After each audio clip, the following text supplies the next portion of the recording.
오늘 주신 하나님의 말씀 누가복음 12장 49절부터 59절까지 말씀입니다. 교독으로 읽고 59절은 함께 읽도록 하겠습니다.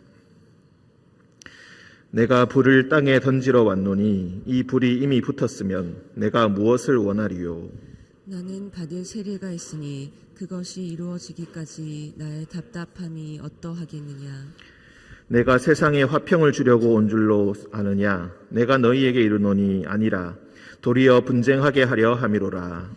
이후부터 한 집에 5사람이 있어 분쟁하되 셋이 둘과 셋이 아버지가 아들과 아들이 아버지와 어머니가 딸과 딸이 어머니와 시어머니가 며느리와 며느리가 시어머니와 분쟁하리라 하시니라. 또 무리에게 이르시되 너희가 구름이 서쪽에서 이는 것을 보면 곧 말하기를 소나기가 오리라 하나니 과연 그러하고 남풍이 부는 것을 보면 말하기를 심히 더우리라 하나니 과연 그러하니라. 외식하는 자여 너희가 천지의 기상은 분간할 줄 알면서 어찌 이 세대는 분간하지 못하느냐. 또 어찌하여 옳은 것을 스스로 판단하지 아니하느냐. 네가 너를 고발하는 자와 함께 법관에게 갈 때에 길에서 화해하기를 힘쓰라. 그가 너를 재판장에게 끌어가고 재판장이 너를 옥졸에게 넘겨주어 옥졸이 옥에 가둘까 염려하라. 함께 읽겠습니다. 내게 이르노니 한 푼이라도 남김이 없이 갚지 아니하고서는 결코 거기서 나오지 못하리라 하시니라. 아멘. 기도하겠습니다. 사랑과 은총의 주님, 새벽에 우리를 불러주시고 주님의 말씀 들려주시니 감사합니다. 주님께 나와 기도할 수 있게 하시니 감사합니다. 오늘도 건강하게 일어날 수 있게 하시니 감사합니다. 주님, 오늘 하루를 감사로 시작하게 하시니 또한 더욱 감사합니다. 주님, 내일부터 민족의 명절인 설이 시작됩니다. 주님, 오고 가는 길 지켜주시고 주님께서 모든 여정 가운데 함께하사 온 가족이 화목하게 잘 지낼 수 있도록 주님께서 함께하여 주옵소서. 또한 여러 가지 이유로 가지 못하시는 분들도 많이 있습니다. 주님 함께하셔서 이 기간이 주님 안에서 즐거운 시간이 되게 주님께서 인도하여 주옵시고 서로를 향한 사랑과 관심이 끊이지 않는 그런 기간이 되게 하여 주옵소서. 우리 가운데 육체의 질병으로 고통받고 있는 자들이 있사오니 주님께서 기억하여 주시고 찾아가 주셔서 평안을 허락하여 주옵소서. 주님께서 늘 함께하여 주심을 믿으며 거룩하신 예수님의 이름으로 기도합니다. 아멘. 49절부터 보도록 하겠습니다. 내가 불을 땅에 던지러 왔다. 우리 말씀 한 군데만 찾아보겠습니다. 누가복음 3장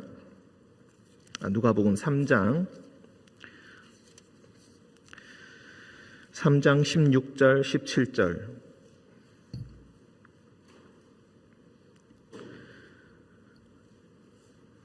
3장 16절 17절 우리 한 목소리로 같이 읽어보겠습니다.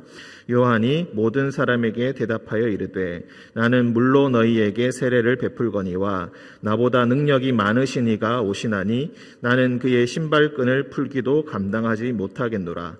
그는 성령과 불로 너희에게 세례를 베푸실 것이요 손에 키를 들고 자기의 타작마당을 정하게 하사 알곡은 모아 곳간에 들이고 쭉정이는 꺼지지 않는 불에 태우시리라. 아멘. 요한은 하나님의 나라를 선포하면서 회개할 것을 선포하면서 물로 세례를 베푸셨습니다. 그런데 한 가지 예언하기를 나보다 능력이 많으신 이가 곧 오시는데 그분은 물로 세례를 주는 것이 아니라 성령과 불로 너희에게 세례를 줄 것이다. 그 꺼지지 않는 불이 있는데 그 꺼지지 않는 불에서 심판을 행하시게 됩니다. 마치 농부가 타작을 하면서 알곡은 따로 모아서 곳간에 들이고 쭉정이를 태울 그 불이 필요한데 그 불에다가 쭉정이들을 다 태워버리실 것이다. 쓸모없는 것들을 모두 다 태우실 것이다. 그래서 여기서 불이라는 것은 심판을 의미합니다. 그런데 우리가 다시 본문으로 돌아와서 불이라는 것이 막연히 모든 것을 태워버리는 불로서 멸망시켜버리는 멸망시켜버리는 심판의 도구로서만 기능하는 것이 아니라 구약에서는 단련시키는 그런 용도로, 그리고 깨끗하게 하는 용도로 주로 사용됩니다.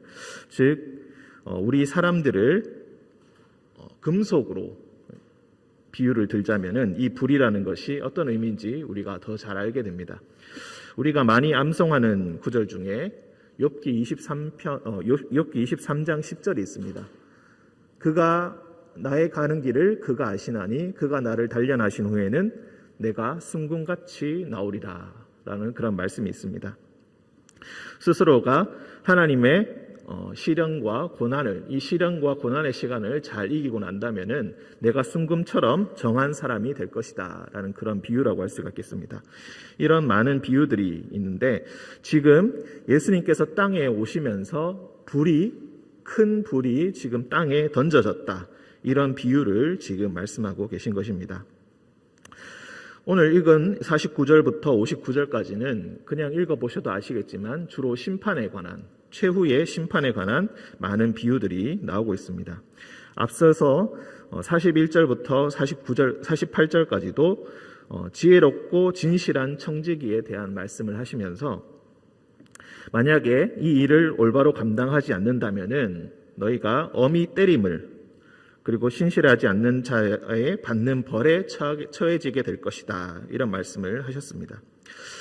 여기서 엄히 때리다 46절에 보시면은 종의 주인이 이르러 엄히 때린다라고 되어 있는데, 사실 이 엄히 때린다라는 말은 둘로 쪼갠다는 그런 의미가 있습니다. 그래서 이것을 번역할 때 있어서 항상 어려운 문제가 있는데, 여기서는 좀 완화시켜서 엄히 때린다라는 그런 말로 이렇게 번역을 한 것입니다.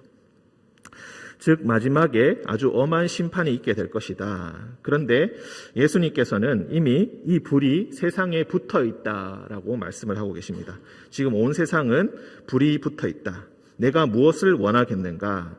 50절, 내가 받을 세례가 있으니 그것이 이루어지기까지 나의 답답함이 어떠하겠느냐.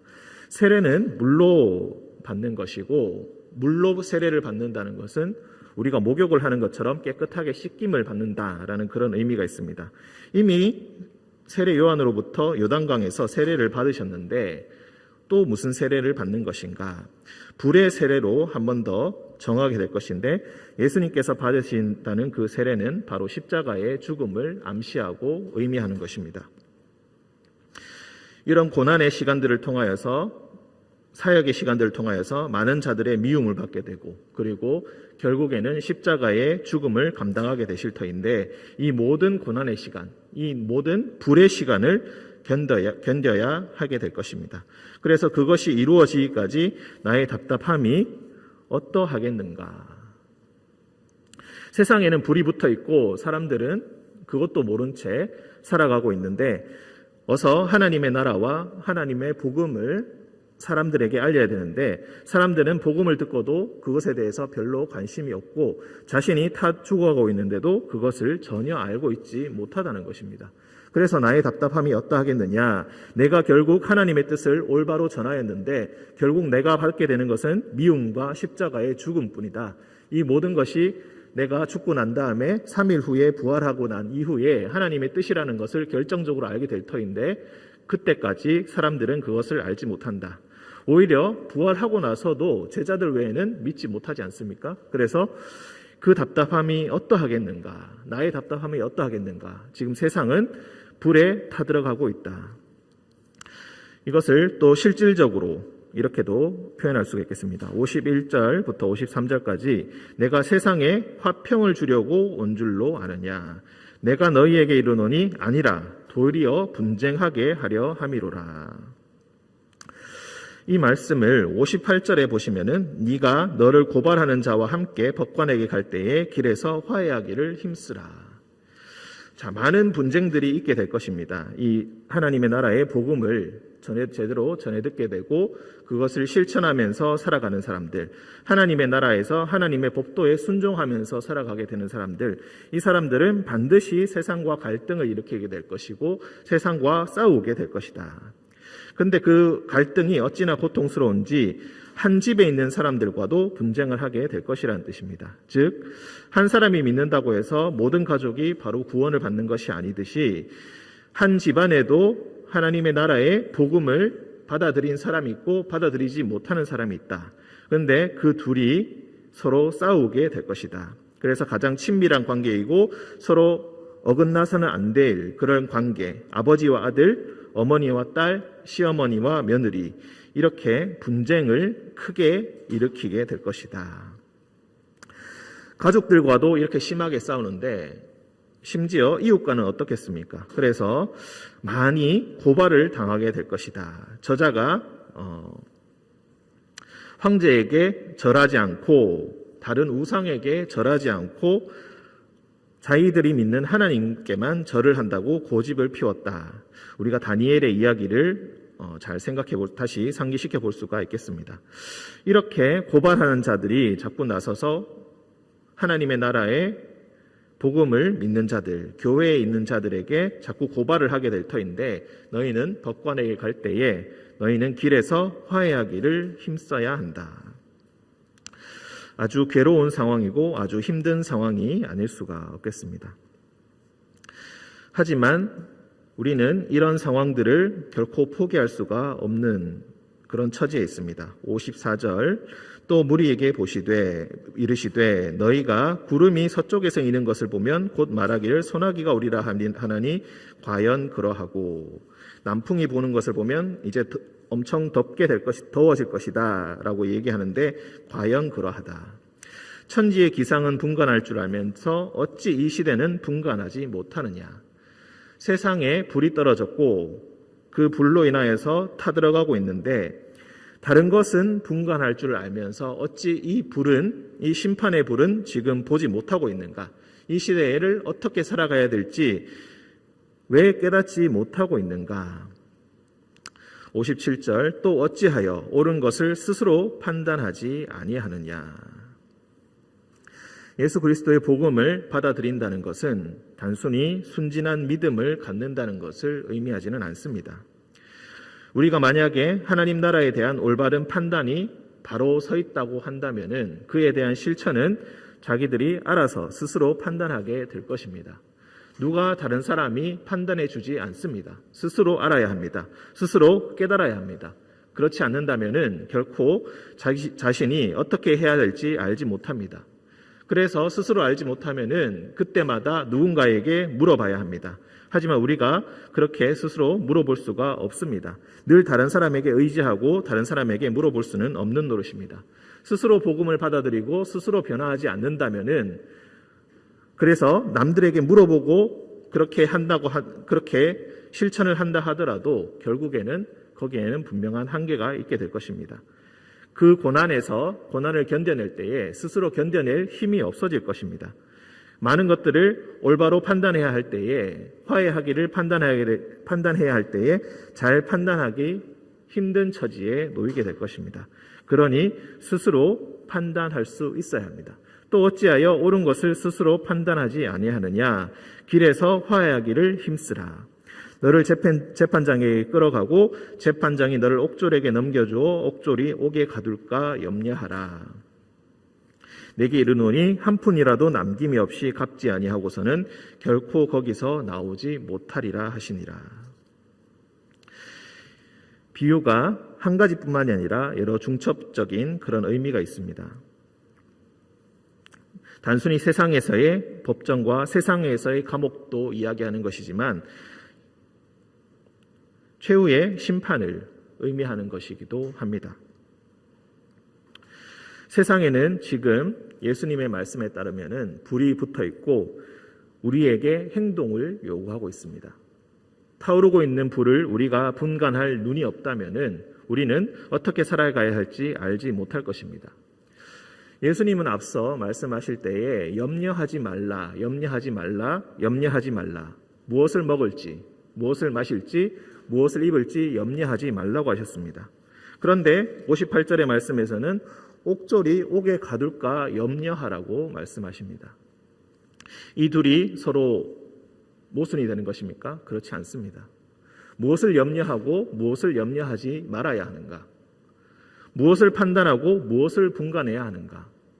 우리는 가만히 앉아서 내일을 기대하면서 내일의 많은 수익과 나의 이익을 기대하면서 날씨를 판단하고 날씨를 분간하고 있을 것이 아니라 이 세상에 지금 붙어있는 이 불을 볼 수 있어야 하고 그에 따라서 우리의 행동의 기준을 바꿀 수 있어야 된다는 것입니다. 그것들을 무엇을 먹을까 무엇을 마실까를 염려하고 있지 말고 세상에 지금 어떤 일이 벌어지고 있는지, 예수 그리스도의 뜻이 얼마나 실현되고 있는지, 하나님의 나라가 어떻게 우리에게 다가가고 있는지 그것을 판단할 수 있어야 된다는 것입니다. 그래서 앞서 말씀에서도, 어제 말씀에서도 허리에 띠를 띠고 등불을 켜고 서 있으라고 합니다. 주인이 혼인집에서 언제 돌아올지 기다리고 있으라고 합니다. 2경과 3경에 이르러서도 종들이 똑같이 하고 있는 것을 본다면은 주인이 오히려 종들을 대접하고 섬기게 될 것이다. 이렇게 말씀하고 계십니다. 2경이나 3경이라는 것은 헬라식으로 의미하자면은 밤 12시간 가운데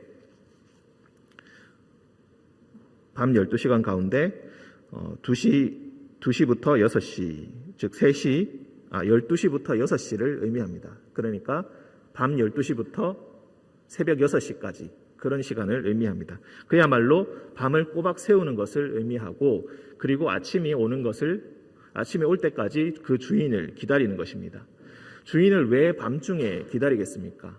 세상이 어둡기 때문입니다. 세상이 어둡고 세상에 소망이 없다고 여길 때에도 허리에 띠를 띈다는 것은 언제든지 움직일 준비를 하고 있으라는 것입니다. 문으로 뛰어나갈 준비를 하고 있어야 된다는 것입니다. 등불을 켜놓고 어둠을 밝히면서 주님이 오시는 그 문을 열기 위해서 뛰쳐나갈 준비를 하고 있어야 된다는 것입니다. 그런 것처럼 지금 이 세상에 불이 붙었고 이 세상에서 예수 그리스도께서 세례를 받으시려고 하는데 그래서 그 사람들이 그것을 알지 못하고 있는 그 답답함을 토로하시면서 너희는 그러지 않아야 한다. 너희가 나를 따른다고 해서 온 세상의 영화가 보장되는 것이 아니고 평안이 보장되는 것도 아니고 화평이 보장되는 것이 결코 아니다. 오히려 이런 괴로움과 분쟁의 고통이 반드시 따를 터인데 여기서도 너희는 그것들을 견디면서 그 사람들에게 화해하기를 청하여야 된다는 것입니다. 세상이 우리로 인하여서 복음으로 말미암아서 끊임없이 시비를 걸고 끊임없이 분쟁을 일으키려 할 때에 그것을 인내하고 견뎌내면서 화해하기를 청하여야 한다. 우리의 자존심이 발동하고 우리의 오성이 발동하여서 본때를 보여준다. 그대로 나에게 행한 그대로 갚아준다는 식으로 만약에 우리가 행동을 한다면은 우리는 지금 이 시대를 예수님께서 하신 말씀을 결코 옳게 분간하고 있지 못한 것입니다. 그것은 세상의 판단에 따라서 우리가 일상적으로 살아가는 그 세상의 법도에 따라서 힘의 논리에 따라서 여전히 우리는 똑같이 살아가고 있는 것입니다. 그렇게 살아갈 때에 우리는 세상에서 보기에 강한 자로서 계속 살아갈 수는 있겠지만 하나님 나라의 지혜롭고 신실한 청지기로서 살아가는 것은 분명히 실패하게 될 것입니다. 그렇기 때문에 우리에게는 두 가지 길이 앞에 놓여 있습니다. 예수님께서는 항상 무엇을 선택할지 분명히 결정하라고 그렇게 말씀하고 계십니다. 그 결정은 단순히 우리의 의지의 문제만이 아니라 우리가 이 세상을 어떻게 판단하고 있는가, 우리가 복음을 어떻게 알고 있는가로 분명히 결정나게 될 것입니다. 믿지도 않는데 행동할 수는 없습니다. 그렇게 판단하고 있지 않은데 그런 척할 수는 없습니다. 마음속으로 복음을 다 받아들이지 못했는데 복음의 사람인 것처럼 행할 수는 결코 없는 것입니다. 예수님께서 무슨 말씀을 하셨는지 아직 잘 알지 못하는데 다 읽어보지도 못했는데 예수님의 뒤를 따르는 제자라고 자부할 수는 없는 것입니다. 그렇기 때문에 우리는 오늘도 그것을 스스로 판단하기 위해서 예수님의 뜻이 무엇인지 알기 위해서 예수님의 말씀을 끊임없이 들어야 하고 그 뜻이 어떤 것인지를 분명히 알아야 합니다. 때로는 우리가 하나님의 말씀을 공부하고 깨닫는 것이 그저 똑같은 행동이라고 생각할 수도 있겠습니다. 결국 답은 정해져 있고 우리가 행동하는 그 결과는 결국 비슷하지 않겠는가라고 생각할 수도 있겠습니다. 복음은 결코 공부하여서 깨닫는 것이 아니다라고 생각할 수도 있겠습니다. 하지만 결과는 그렇지 않습니다. 우리가 읽었다고 해서 금방 깨닫는 것이 결코 아닙니다. 책상머리에 앉아서 말씀을 읽는 것만이 공부가 아닙니다. 그렇다고 해서 밖에 나가서 무조건 실천하는 것만도 또 깨닫는 것이 아닙니다. 이 둘은 함께 가야 하는 것이고 언제나 우리에게 인내와 그리고 온전한 마음으로 순종하는 마음으로 들을 것을 우리에게 항상 요구하고 있는 것입니다. 그러니 사랑하는 성도 여러분, 천지의 기상을 분간하기보다는 예수 그리스도께서 어떤 시대를 보여주고 계신지 그것을 분간하시고 그리고 옳은 것을 스스로 판단하시는 여러분이 되시기를 주님의 이름으로 간절히 축원드립니다. 함께 기도하겠습니다. 사랑과 은총의 주님, 세상에 불이 떨어졌다는 주님의 준엄하신 말씀을 다시 읽습니다. 자신의 답답함이 얼마나 큰지를 말씀하시는 그 장면을 읽습니다. 주님의 답답하심이 어떤지 우리는 알지 못하고 세상에 붙어있는 불을 전혀 보지 못한 채 우리는 천지의 기상을 분간하며 무엇을 먹을까, 무엇을 마실까, 무엇을 입을까 오늘도 그것만 구하며 주님께 그것을 구하는 기도만 하고 있습니다. 거룩하신 주님, 우리의 부족함을 주님께서 알고 계시오니 우리가 무엇을 해야 할지 다시 한번 올바로 깨닫게 하시고 주님 말씀 속에 숨어있는 주님의 준엄하신 그 명령과 그 사랑의 음성을 올바로 듣는 시간이 되게 하여 주옵소서. 늘 주님께 순종할 수 있는 힘을 주님께서 허락하여 주시고 우리를 때를 따라 도우시는 주님의 은혜를 늘 입을 수 있도록 주님 늘 우리와 동행하여 주시고 주님을 향한 기도의 손을 풀지 않도록 주님 우리와 함께하여 주옵소서. 거룩하신 예수님의 이름으로 기도합니다. 아멘.